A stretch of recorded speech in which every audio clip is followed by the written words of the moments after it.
the time has arrived that I walk this way of love, through the walls of your fears and weary heart. Take my hand and walk with me, I will teach you to be free, 'cause that's what I call you to be.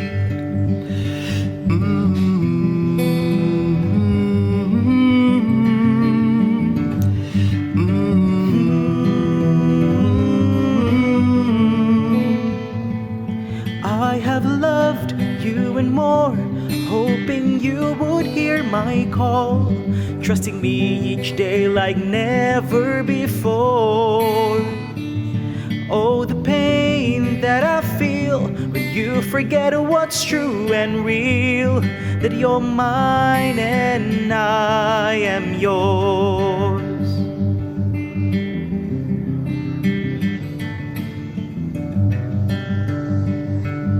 I'll wear it all over again, crown of thorns and purple cloak. Carry the heavy cross once more like before. I give you my life, I'll give it once again, Father, that they may be one.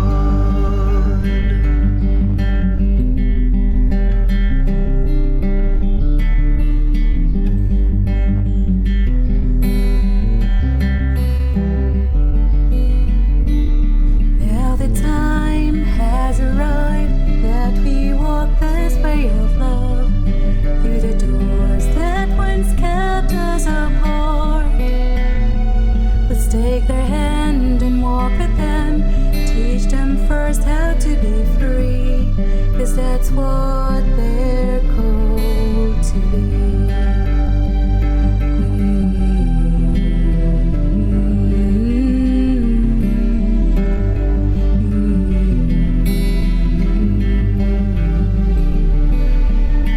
There's love for all and so much more, hoping we all hear the call, trusting Him each day like never before. Oh, the pain we need to feel when we pretend they are not real, 'cause we are part of each one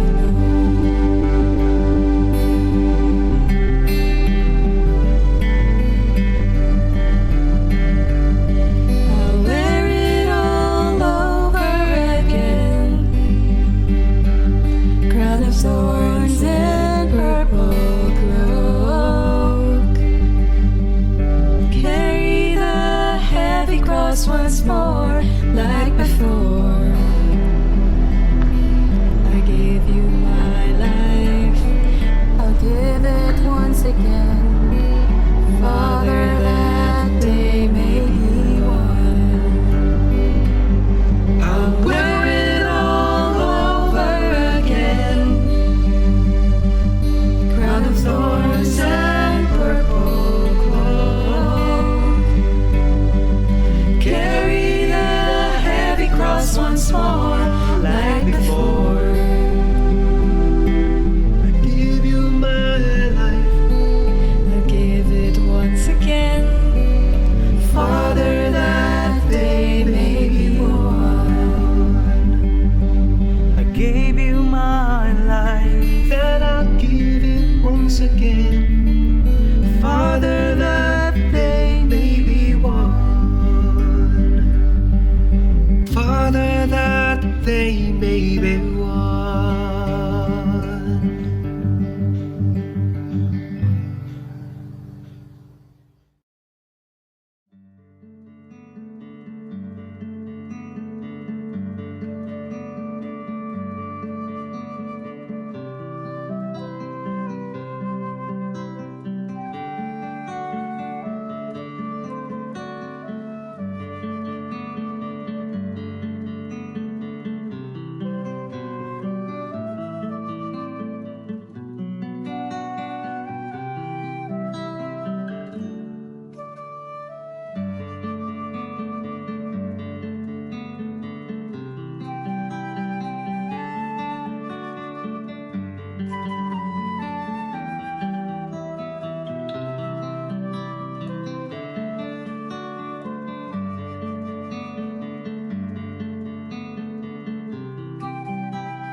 Touch my life again, break the crystal frame that makes your voice an echo. Come, that my eyes may see you are real in me, and today outshines your memory. Come, love a life that's drawn to you, and through it all,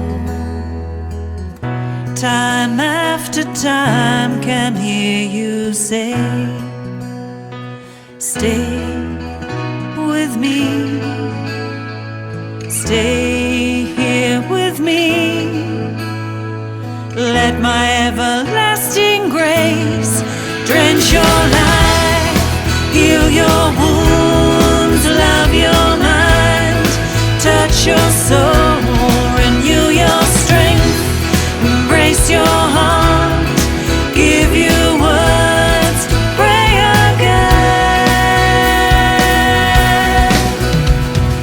Come, gentle as the night, truthful as the light, you banish all my shadows. Come, if my heart could feel touching of your tears that melt away my hardness.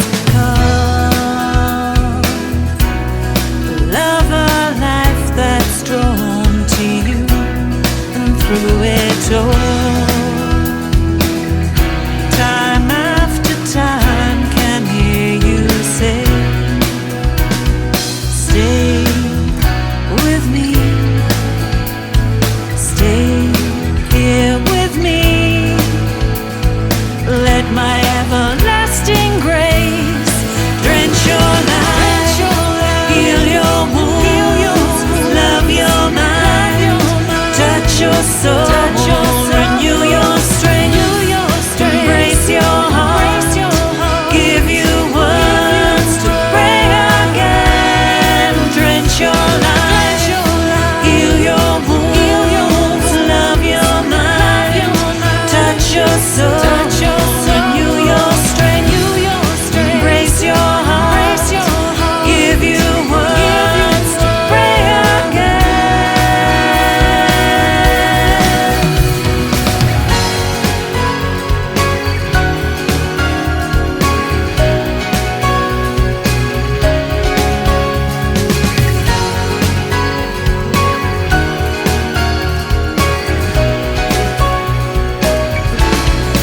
Drench your life, heal your wounds, love your mind, touch your soul, renew your strength, embrace your heart, give you words to pray again.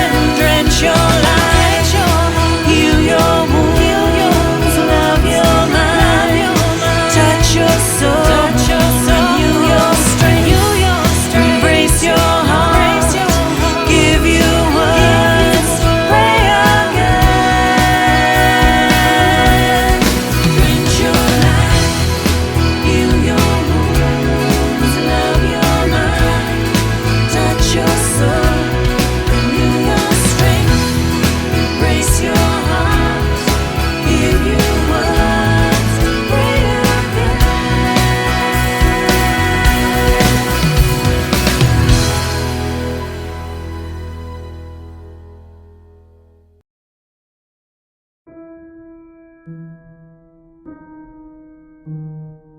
Good morning. How is each and every one of you?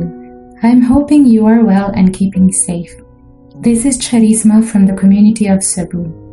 Today, let us continue to accompany Jesus by entering into Jesus' feelings and attitudes as he walked the path of love.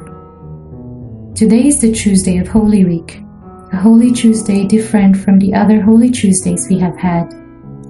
For one, we are in the year 2020, which we will never forget in our history, where we who are not frontliners are staying at home, trying to cooperate with the government in the effort and hope to contain and eradicate this virulent coronavirus, which has not only disturbed lives, but has already claimed many. I'm not sure how you're living this moment. Myself, I'm trying to anchor in faith in the midst of anxiety and pain in front of this pandemic. Perhaps before we start this time of prayer, I would like to invite us all to put ourselves in the presence of God and to make an act of faith that will help us recognize that God is with you today, that God is at your side, willing to listen to what you carry inside, and God wanting to reassure us that He is in our boat. God will never leave you because you matter to God. We will pray today with the Gospel of John, John 13 verses 21 to 33 and verses 36 to 38. I have to say that I found comfort in this Gospel, especially the beginning part, where it says, Jesus was deeply disturbed. Comfort in the sense that Jesus can understand how we feel towards this pandemic, because He had also experienced what it felt to be disturbed in spirit. And I believe this reading could teach us how to live this moment as well. In other Bible translations, the words described that Jesus' feeling are deeply troubled, distressed in spirit, or in deep sorrow. Perhaps we have read this part of the Gospel a lot of times. Some of you may have gotten a good reflection about this, and even a life-changing experience. However, I invite us all to make it real in our life now, to let the Word enter into our reality of today. The reading starts with this. Jesus was deeply troubled and declared openly, I am telling you the truth. One of you is going to betray me. One of His disciples is going to betray Him. Jesus wasn't distressed that the people are plotting for His life. He was distressed because one of His disciples is going to betray Him. I could imagine that this was very hard for Jesus. One of His disciples, the one whom He calls friend, the one whom He loves, the one whom He shares food at table with, the one whom He shares mission with, is going to betray Him. How painful was that for Jesus? You would expect a close friend to be there for you, not only in good times, but most especially in the rough moments of your life. You wouldn't expect a close friend to be the first one to let go of you when you need him or her the most. I, for one, would like my close friend to stand by me until the storm passes. Yet Judas wasn't like that to his friend, Jesus. He was able to betray Jesus. Betrayal in the Gospel of John, as my professor would say, is not an act of greed on the part of Judas Iscariot. Betrayal is not in handing Jesus over to direct authorities. But betrayal in the Gospel of John is not believing in Jesus. Betrayal is a growing disbelief in one's heart towards Jesus. Judas's faith in Jesus was decreasing. We could ask, why would his faith in Jesus be diminishing? When we think of Judas, we think of him being with Jesus and the disciples for 3 years, and perhaps praying together, listening to Jesus, being with Jesus when he was feeding the multitudes, and planning the mission together. What could have happened along the way? Perhaps, even when he was physically present with the disciples, his heart was already distracted. He was little by little moving away from the group, detaching from them. Maybe Judas was expecting a different Jesus. It could have been that he was expecting a Messiah who could be triumphant and victorious, one who will end the sufferings of the people and even defeat the injustices caused by the Roman Empire once and for all, like magic in a snap of a finger. It's possible that he had a different worldview on how Jesus would save them, and he wanted to impose it. And when it was not happening, Judas started to move away from Jesus. This is what lack of faith in Jesus did to Judas's life as a disciple. Little by little detaching from Jesus, little by little unplugging to what is life for him, shutting off what is essential for him, and little by little getting comfortable to the fleeting promises and lies of the chief priest, because that fed his frustrations, which eventually led him to sell Jesus for a ridiculously small amount. In desperately wanting to take control, Judas settled for what is less. How about us? How is our faith in Jesus, especially this time? Perhaps there can be moments in our life that we can be like Judas, wanting solutions to a certain situation that mattered to us in a quick and easy way, if possible with no sweat and complications. But when they are not given to us, what happened? We are sad, we experience pain, we sulk, nagtatampo kaagad, or mangluod dayon ta sa Ginoo. We question God's love for us. We don't take it well. We little by little distance ourselves from God, choosing to isolate ourselves from God instead of praying, until we can be totally detached from God.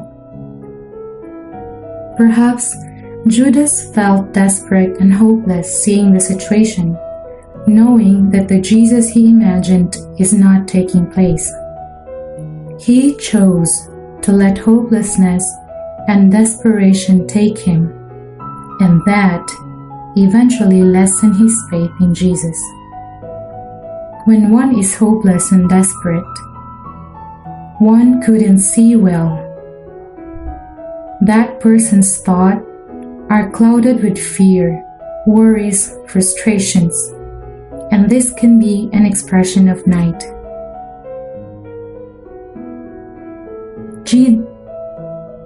Judas didn't believe anymore that Jesus could do something or is doing something.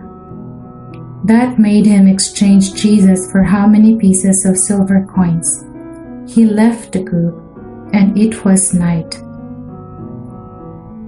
However, I was very amazed of how Jesus responded before the betrayal of Judas. In verse 26, we could see the response of Jesus. I shall dip a piece of bread in the dish, and he to whom I give it is the one. It seems here that Jesus is pointing finger directly at Judas. However, the action of dipping the bread and giving it to Judas is a reversal love can do. Jesus, by this action, was trying to persuade Judas to put his faith back in him, even when things are not turning out to what he expected. Jesus was trying to convince Judas to choose something for life and not for death, to choose unity and not division. The choices that Judas and Jesus took are quite different. Judas chose to move away from Jesus, who is the light, to darkness. When we choose to nurture hopelessness, frustrations, doubts, eventually it will make us see that everything is pointless, impossible. It will lead us to night, making us to forget that we are children of the light. Jesus chose to nurture something that is life-giving, not only for him, but also for his disciples. Choice. Choice is something integral for us humans. My high school friend recently called and related to me how he was quite upset in the fight he had with his mother. He hasn't talked to his mom yet because he was still angry about it, and he added, "I am left with no choice." While listening to him, I was asking myself, is he really left with no choice? Doesn't saying "I have no choice" is him already making a choice on how he will face the situation? What about us? When are the moments or what certain situation in life or in our relationships we simply resigned and say, "I don't have a choice"? And is this really true that we are left with no choice to make? We could probably relate to my friend's side of the story. At times, when we are to decide between two things and ended up choosing the weaker side and saying "I have no choice" is actually not true, because we do have a freedom to choose. Thus, by saying that phrase, "I have no choice," you already made your choice. We are always making a choice in every action that we do. But the question would be, where do our choices lead us to? We can choose either to let pessimism, frustration take hold of us, or choose to love and make this moment count. We are in each of our own houses, staying at home, being with our family members the whole day. How do you take advantage of this time?